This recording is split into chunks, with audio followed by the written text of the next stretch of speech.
शांति, ओम शांति, ओम शांति। शांति पाठ करना पड़ेगा मुझे, शांति पाठ। साथियों, बुरहानपुर जिला जाना जाता है केले की खेती के लिए। बुरहानपुर जाना जाता है यहाँ के बुनकरों के लिए। बुरहानपुर जाना जाता है यहाँ के ऐतिहासिक महत्व के लिए। इन तीनों बातों में भारतीय जनता पार्टी असफल रही है। किसानों की हालत बिगड़ रही है।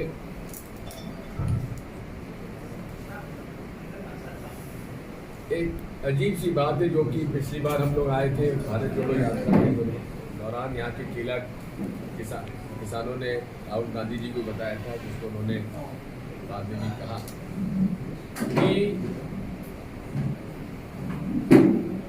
मध्य प्रदेश में फसल बीमा योजना के अंतर्गत केला फसल में नुकसान होने पर किसानों को कोई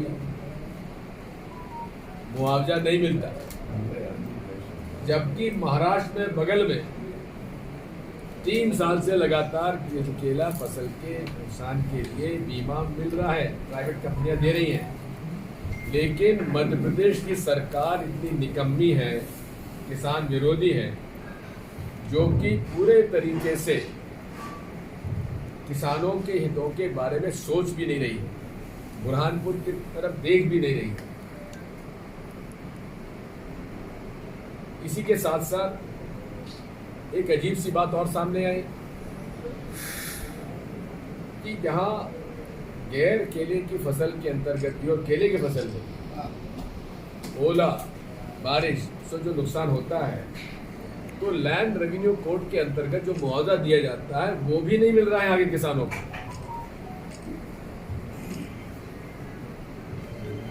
शिवराज सिंह चौहान अपने किसानों के हितैषी बोलते हैं, किसान पुत्र बताते हैं, लेकिन ऐसा कैसा किसान पुत्र है जो किसानों की समस्या नहीं समझते, जो कि किसानों के कर्जा माफी के मामले में भी ढिलाई कर रहा है। ये बात मध्य प्रदेश के किसान अब समझने लगे। कमलनाथ जी ने किसानों का कर्जा माफ करने का वादा किया, कांग्रेस ने वादा किया, पहला आदेश उन्होंने यही दिया और 2 लाख तक के जो हमारा वादा था, ओवरड्यू किसानों के सारे कर्जे माफ कर दिए। अब महंगाई के साथ ड्यू के भी होना चाहिए, तो 50,000 तक के उनकी भी माफ कर दिए और स्टेजेस में 1 लाख और 2 लाख तक पहुंच जाते हैं। कमलनाथ जी अनुभवी राजनेता है, केंद्र में बहुत दिनों से काम किया है। पहली बार इस देश में कोई मुख्यमंत्री ने जाके 1 टाइम सेटलमेंट की बात रिजर्व बैंक गवर्नर से की होगी। 1 टाइम सेटलमेंट के आधार पर मोदी जी के राज में 12.5 लाख करोड़ का कर्जा माफ हुआ है, बड़े कॉर्पोरेट्स का। किसानों का एक ढेला का माफ नहीं हुआ है। मध्य प्रदेश एक ऐसा राज्य है जहाँ कमलनाथ जी ने आरबीआई के साथ बात करके 1 टाइम सेटलमेंट किसानों का कराया और बाकी जो था उसका उन्होंने शुरुआत की। शिवराज सिंह चौहान कहते हैं कि कर्जा माफी नहीं हुआ, भाजपा कहती कर्जा माफी नहीं हुआ। शिवराज सिंह जी, आपके जैत गांव में आपका निवास यहाँ पर, वहाँ के आपके रिश्तेदारों की सूची हमारे पास, लिख के कर्जे माफ हुए। अब इतना झूठ तो मत बोला करो। झूठ, हाँ, मोदी जी कहते हैं झूठ बोलो, जोर से बोलो, बार बार बोलो। लगता है सबसे पहले मोदी जी की शिक्षा इन्होंने ली है। इसी के साथ साथ साथियों, इस बुरहानपुर शहर को जाना जाता है यहाँ की बुनकरों में। आपको याद होगा, मैंने बुनकरों के लिए एक अलग से जमीन आवंटित कर दी थी, क्योंकि यहाँ के बुनकरों के घरों में गया था मैं एक मुख्यमंत्री के रूप में, देखा किस मुसीबत में वो लोग जी रहे। तो उनके लिए मैंने इंडस्ट्रियल एस्टेट का दर्जा देकर यहाँ जमीन अलग आवंटित की थी। उसमें आज तक कोई काम भारतीय जनता पार्टी ने नहीं किया। जो रियायत बिजली दरें हमने दी थी, तो उसका भी पूरा लाभ उनको नहीं मिल पाया। जबकि पड़ोस के प्रदेश में, महाराष्ट्र में बुनकरों को लाभ मिल रहा है। हमारा ये मानना होगा कि मध्य प्रदेश के और विशेषकर बुनकरों के जो हमारे बुनकर हैं उनकी सहूलियत के लिए विशेष तौर पर पैकेज तैयार किया जाएगा। ये हमारे चुनाव घोषणा पत्र का अंग होगा। हर विधानसभा के लिए भी हम लोग इस बार कुछ विशेष तौर पर कुछ मुद्दे अपने घोषणा पत्र में हर विधानसभा के लिए भी हम लोग प्रॉमिस करेंगे, जो कि पूरा हम लोग। इसी के साथ साथ तीसरी बात आई है यहाँ के ऐतिहासिक प्रदेश में जिस प्रकार से यहाँ का उसको जिस प्रकार से टूरिस्ट केंद्र बन सकता है उस पर कोई काम नहीं। मैं कहना चाहता हूँ कि भाजपा के राज में बुरहानपुर और बुरहानपुर के आसपास के क्षेत्रों में कोई काम न करके, कोई ध्यान न देकर उनके साथ अन्याय हुआ है। जिस प्रकार से बुरहानपुर में जंगल कट रहा है,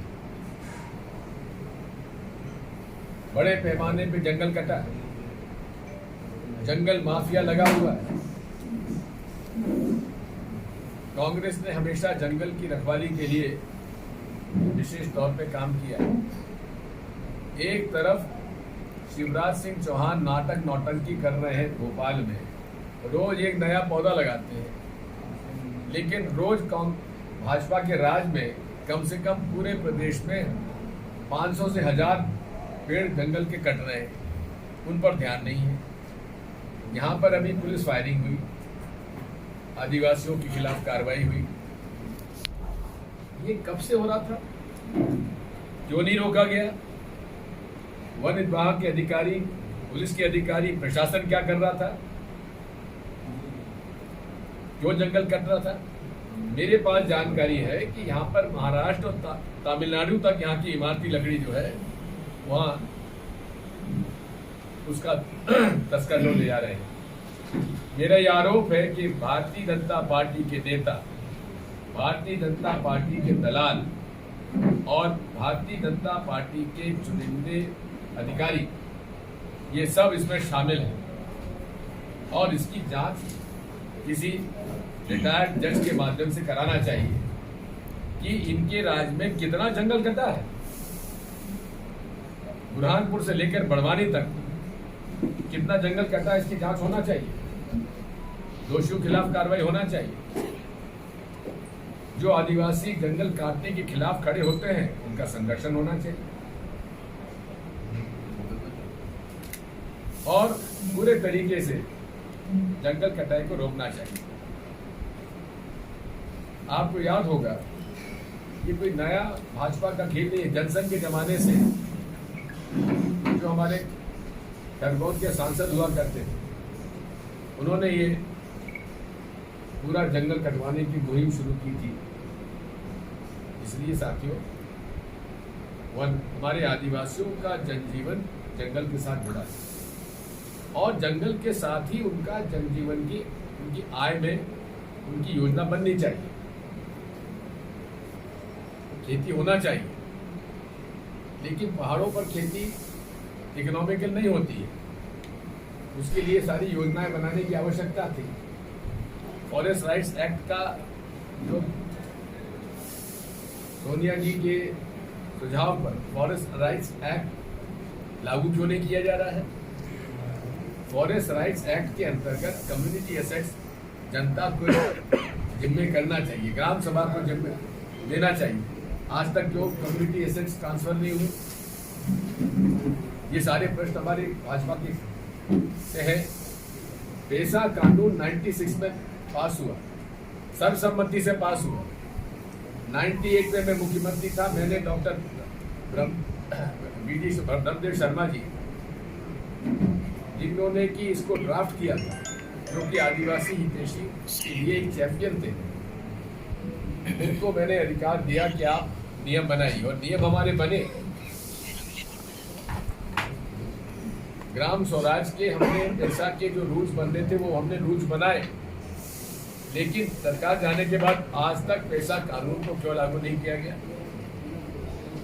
जितने भी शेड्यूल एरियाज हैं उन शेड्यूल एरियाज में क्यों नहीं अधिकार दिया गया? मेरे कार्यकाल में हमने 5th शेड्यूल और 6th शेड्यूल लागू करने के लिए केंद्र सरकार से इजाजत मांगी थी और सर्वसम्मति से हमने विधानसभा से प्रस्ताव कराया था, जो भारतीय जनता पार्टी की तत्कालीन सरकार ने उसको रिजेक्ट कर दिया। ये मूल रूप से आदिवासी विरोधी है। और आज एक बात और देख लीजिए, पहली बात तो हेरिटेज हमारा पार्लियामेंट बिल्डिंग है, उस हेरिटेज पार्लियामेंट बिल्डिंग में पूरे तरीके से सारी व्यवस्थाएं हैं, उसी में अगर कोई कमी थी तो उसी को रेनोवेट कर सकते थे, लेकिन हजारों करोड़ लगा के नया पार्लियामेंट बिल्डिंग बनाई है। और साथ में भारतीय संविधान के आर्टिकल 79 में इसका प्रावधान है कि पार्लियामेंट का मुखिया राष्ट्रपति होता है, महामहिम राष्ट्रपति होते हैं, स्पीकर होते हैं, राज्यसभा के चेयरमैन होते हैं, और इनके अंतर्गत ही पार्लियामेंट चलती है। बिना राष्ट्रपति के हस्ताक्षर के, बिना गवर्नर के हस्ताक्षर के सदन चल ही नहीं सकता। लेकिन मोदी जी का अहंकार और स्वयं को महामंडित करने का जो उनका एक तरीका है, उसकी अब चरम सीमा पर वो पहुंच गए। सरदार पटेल स्टेडियम क्रिकेट का अहमदाबाद में उसका रेनोवेशन करा के सरदार पटेल, जिनको उनको लौह पुरुष कहते हैं, उनको बड़ी 3,500 फुट पूरी मूर्ति लगाई, उनका नाम बदलकर मोदी जी ने अपने खुद के नाम से स्टेडियम करा लिया। ये कितना इस व्यक्ति के अंदर, इसको कहते हैं मेगलोमेनिया है, मतलब कि स्वयं को ईश्वर स्वरूप बताने का एक जो उसमें एक वो भावना है। इस पर मैं आपसे कहना चाहता हूं कि महामहिम राष्ट्रपति जी जो कि आदिवासी हैं, उनके साथ अपमानजनक व्यवहार मोदी जी ने किया है, जो उनको इनवाइट तक नहीं किया, उनके हाथ से न शिलान्यास कराया न उद्घाटन करा रहा है 28 मई को। ये पूरे भारत में रहने वाले आदिवासियों का अपमान है। पूरे भारत के नागरिक जिनको कि भारतीय संविधान में भरोसा है, उसका अपमान है। साथियों, नोटबंदी के बारे में आपको सब मालूम ही है। 2000 का नोट आया, क्यों लाए? नोटबंदी क्यों की? और 4 साल बाद, 7 साल बाद ये नोट बंद क्यों किए जा रहे हैं? लाए क्यों? बंद क्यों किए? हजारों करोड़ रुपए इन्होंने इसकी डिजाइन में, इसके साइज में, इसके एटीएम को परिवर्तन करने में खर्चा हुआ। ये किसकी जिम्मेदारी है? अब कहते हैं सब भ्रष्टाचार को रोकने के लिए, काला धन को रोकने के लिए 2000 रुपए का नोट हम लोग खत्म कर रहे हैं। अरे मेरे भाई, ये वादा तो आपने 2016 में भी कहा था कि भ्रष्टाचार खत्म हो जाएगा, काला धन समाप्त हो जाएगा, 500,000 की। लेकिन अब हालत यह है मोदी जी की और भाजपा की, चित भी मेरी, फुट भी मेरी और अंटी मेरे बाप की। यह हालत है भाजपा की। साथियों, आज हम आप सबके बीच में आए हैं। माननीय कमलनाथ जी ने निखराटी और मेरी जिम्मेदारी सौंपी है मुझको। हम लोग सभी जगह जा रहे हैं, चर्चा कर रहे हैं, और कर्नाटक की जीत में जो भारत जोड़ो यात्रा को के बारे में मीडिया हमारी बात कर रही है, तो इस बारे में हमें पूरा विश्वास है और हम आभारी हैं बुरहानपुर के लोगों का, जिन्होंने अभूतपूर्व स्वागत भारत जोड़ो यात्रा में राहुल गांधी जी का किया। आपके सभी कांग्रेसजन, जिला कांग्रेस कमेटी, यहाँ के स्थानीय विधायक जी, इन्होंने सबने मिलकर एकजुट होकर जिस तरीके से गर्मजोशी के साथ भारत जोड़ो यात्रा की व्यवस्था की, जो यहाँ के जन समर्थन मिला, उससे हमें पूरा भरोसा है कि मध्य प्रदेश में भी कर्नाटक की हवा चलेगी और जनता त्रस्त हो चुकी है। झूठे वादे कर कर के लोगों के कान पक गए हैं। अभी एक और घोषणा उन्होंने कर दी, अवैध कॉलोनी को वैध कर दिया। जनाब, 18 साल 20 साल से आपकी सरकार भाजपा की है, तो अवैध कॉलोनी बनी क्यों? सरकारी जमीनों पर अवैध कॉलोनी कैसे कट गई? बिना मंजूरी के कैसे कट गई? शासन प्रशासन सो रहा था क्या? 15 महीने के अंदर कमलनाथ जी ने इन लैंड माफिया के खिलाफ जो कार्रवाई की थी, उससे घबराकर लैंड माफिया और बिल्डर्स, बड़े बड़े बिल्डर्स के पैसा लेकर भाजपा ने कांग्रेस के विधायकों को खरीदा।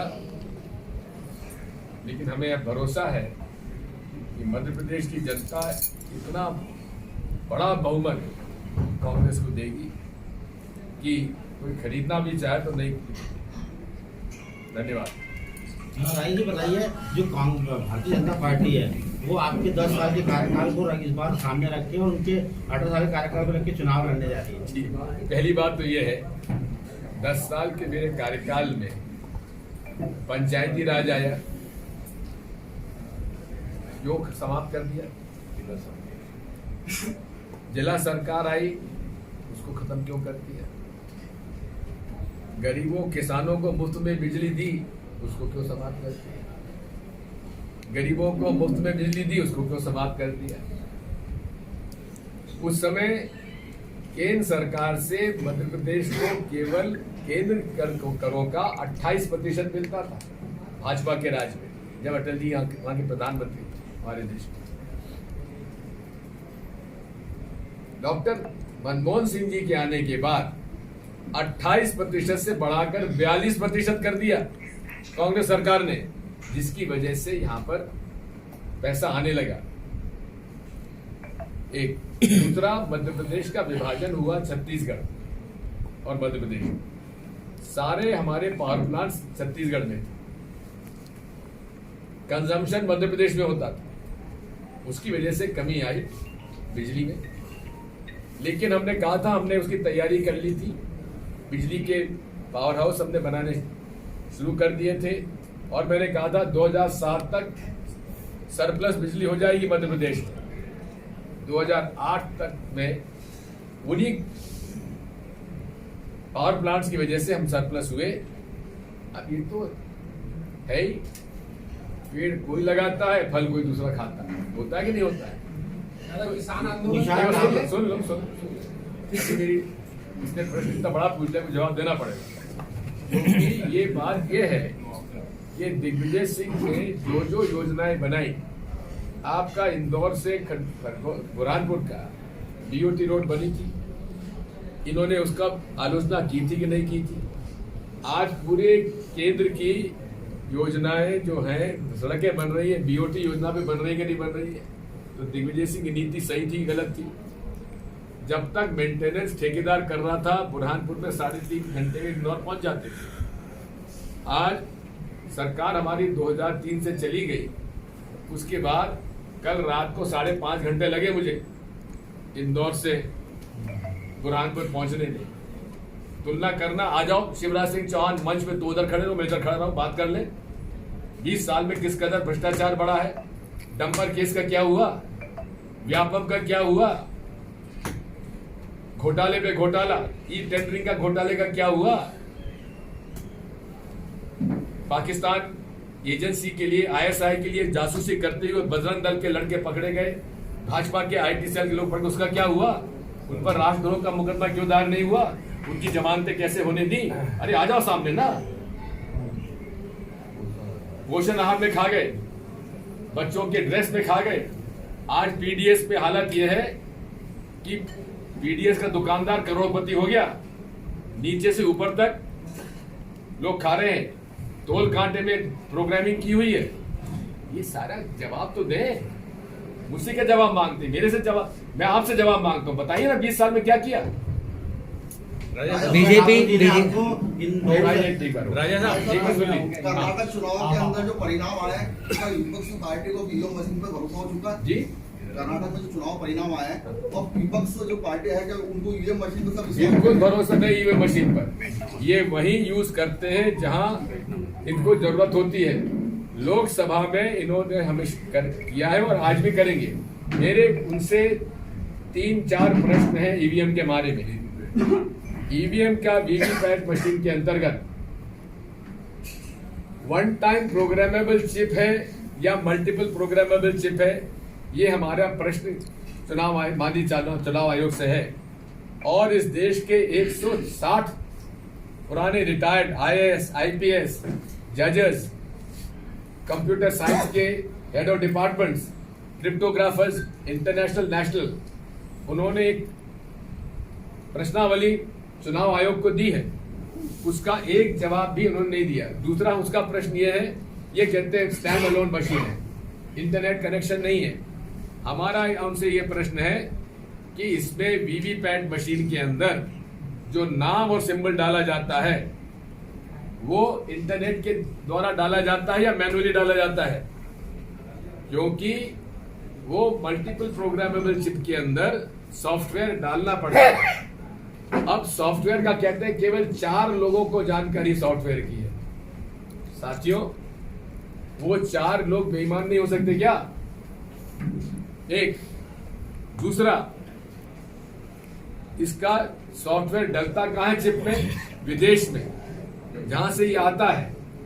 उन विदेशी ताकतों को देश के प्रजा लोकतंत्र व्यवस्था पर हस्तक्षेप करने का मौका क्यों दे रहे हैं आप? विश्व में कोई मशीन ऐसी नहीं है जिसमें चिप लगती हो जो हैक ना हो सके। Reserve bank of Bangladesh, reserve bank of Russia तक में ऑनलाइन जो उनका जो सिस्टम है उसको हैक किया गया है और आज तक मालूम नहीं पड़ेगा हैक किसने किया है। क्या देश का लोकतंत्र हम लोग ईवीएम के माध्यम से ऐसे लोगों के हाथ में डाल दें जो कि लोकतंत्र के नतीजे को प्रभावित कर सके? दूसरी बात, कोई विकसित देश आज ईवीएम, पाकिस्तान और बांग्लादेश ने भी ईवीएम को चुनाव करा के छोड़ दिया। केवल मोदी जी ईवीएम करते रहते हैं क्योंकि उसमें छेड़खानी हो सकती है। तो विपक्ष एक साथ क्यों खड़ा होगा इस मुद्दे को लेकर? विपक्ष पार्टी एक साथ क्यों खड़ी होगी मुद्दे को लेकर? खड़ी है। 16 राजनीतिक दलों ने विपक्ष के लिए इकट्ठा होकर इस मामले में मांग की है। सर बीजेपी राजा साहब, मैं ये जानना चाह रहा था कि जिस तरीके से अभी आपने आरोप लगाया कि डंपर, व्यापाम वगैरह जैसे दर्जनों घोटाले, इतने घोटाले करने के बावजूद भी जिस सरकार को जनता ने उखाड़ फेंका था, उस सरकार को वापस ऑक्सीजन का काम देने का काम किसने किया? आपकी सरकार के चुने हुए प्रतिनिधियों ने, नरेंद्र मोदी, अमित शाह और ज्योतिरादित्य सिंधिया ने। आज भाजपा बढ़ गई है। शिवराज भाजपा, महाराज भाजपा और नाराज भाजपा। आपके बुरहानपुर में भी कई आरएसएस के वर्कर और जनसंघ के परिवारों जरा जाके पूछ लो। जो दलाल भाजपा के ठेकेदार नए नए तैयार हो गए, महाराज भाजपा के और शिवराज भाजपा के, उनके पास फॉर्च्यूनर है, उनके पास बेचारे पुराने जनसंघियों के पास साइकिल तक नहीं है। साइकिल पे चढ़ चढ़ के जिन्होंने चने खा खा के जनसंघ को जमाया, कहाँ है वो लोग? कौन पूछ रहा उनको?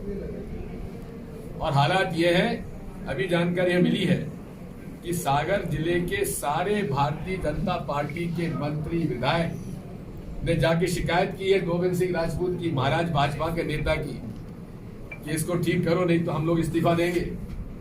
ये तो शुरुआत है। अभी तो टिकट बंटन में देखना कि महाराज भाजपा की हालत क्या होती है। महाराज भाजपा की हालत ये होगी कि महाराज को समझ में नहीं आएगा कहाँ गए।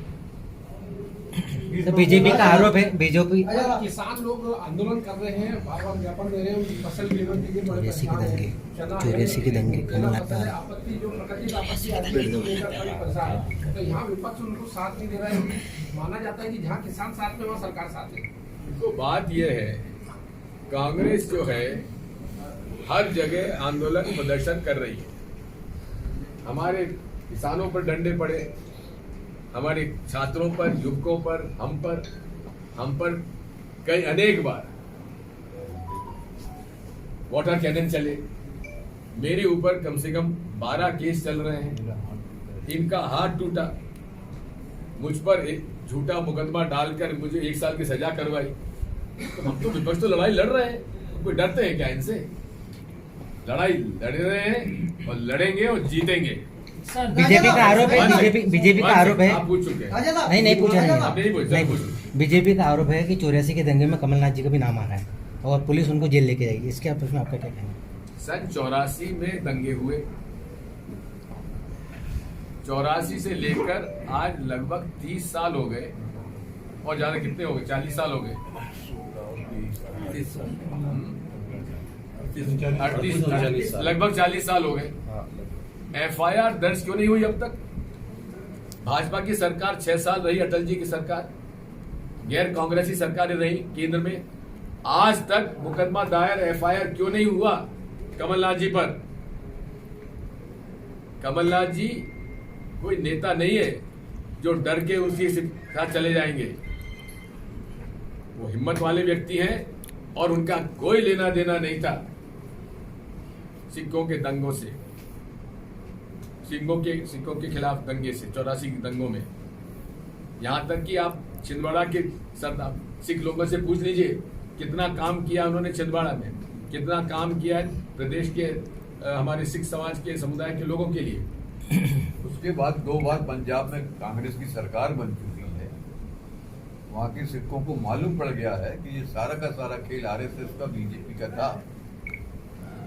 उसमें सिख दंगों में ये आप भूल जाते हैं कि अपराधियों में 2 नेता RSS और बीजेपी के थे। उसके बारे में क्यों नहीं बात करते? सर, समूचे मध्य प्रदेश में प्याज की फसल को बड़ा नुकसान हुआ है। समूचे मध्य प्रदेश में प्याज की फसल को नुकसान हुआ है। किसानों को 1 रुपये प्रति किलो के हिसाब से भी नहीं दाम मिल रहा है, लेकिन बाद में अचानक ये दाम आसमान छूने लगते हैं। इस पर क्या कहेंगे? भावांतर योजना ये लाए थे।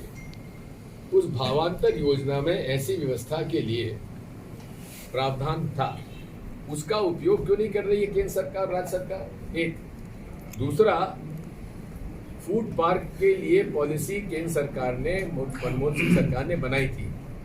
मैंने फूड पार्क के लिए इस लहसुन और प्याज की सबसे ज्यादा पैदावार मंदसौर, नीमच, इस इलाके में होती रही है पहले से। वहां के लिए मैंने लैंड अलॉट कर दी थी 2002 में। 1 पैसा उसके अंदर फूड पार्क में नहीं लगाया गया। प्याज का और लहसुन का प्रोसेसिंग की वजह से लोगों को फायदा पहुंचा सकते हैं। आज तक मध्य प्रदेश में किसान के हितैषी अपने आप को कहने वाले शिवराज सिंह चौहान, आज तक तुमने प्याज और लहसुन के लिए प्रोसेसिंग यूनिट्स क्यों नहीं लगाए? बताओ। मैं ये भी बात करना चाहता हूं कि अभी कैलाश जोशी जी, आप जानते हैं कि उनसे बड़ा एक राजनीतिक ईमानदारी के अंदर कौन का बात बराबरी नहीं कर सकता। उनका बेटा दीपक जोशी दुखी होकर हमारे साथ आए। 1000 एम्बुलेंस का जिन्होंने घोषणा की थी शिवराज जी ने, दीपक की पत्नी कोविड में बीमार थी, उसको 6 घंटे तक एम्बुलेंस नहीं मिल पाया, जिसकी वजह से उसकी मौत हो गई। साथियों, उन्होंने ये कहा है, शिवराज सिंह जी, जब आप हमीदिया कॉलेज में पढ़ते थे तो आपके भोजन और आपके कपड़ों की व्यवस्था कैलाश जोशी किया करते थे। हम तो आज 3 कमरों के मकान में रह रहे हैं। आपके ऊपर 9.5 करोड़ जो उन्होंने घोषित आए हैं, संपत्ति है, 9.5 करोड़ रुपए कहाँ से आए शिवराज सिंह जी? उसका जवाब देंगे शिवराज सिंह जी? मध्य प्रदेश में आप चलिए राजा साहब ऐसा मत क्या करो, दिवेश निकालो। कैलाश विजयवर्गीय ने आपके और कमलनाथ जी के बॉडी लैंग्वेज पे सवाल उठाया, उन्होंने के पकाऊ बड़ा हो गया। शिवराज जी की चाल देख लो, इनकी देख लो, कितना अंतर चलो है। शिवराज जी से कहो मेरे साथ चल के बता दे। कैलाश विजयवर्गीय कहीं लगते नहीं है। और कैलाश विजयवर्गीय जी की जो आत्मा में जो जल रहे हैं, उसकी जो पीड़ा है वो मुझसे नहीं है, शिवराज से है। ये वो नाराज भाजपा के अंदर सदस्य है, शिवराज भाजपा के सदस्य नहीं है वो। चलो थैंक यू। मंत्री उषा ठाकुर ने आपको मऊ से लड़ने की चुनौती दी है। क्या आप बजरंग दल को बैन करेंगे? एक बात सुन लीजिए, जी बजरंग बली को आप मानते हो? मानते हो?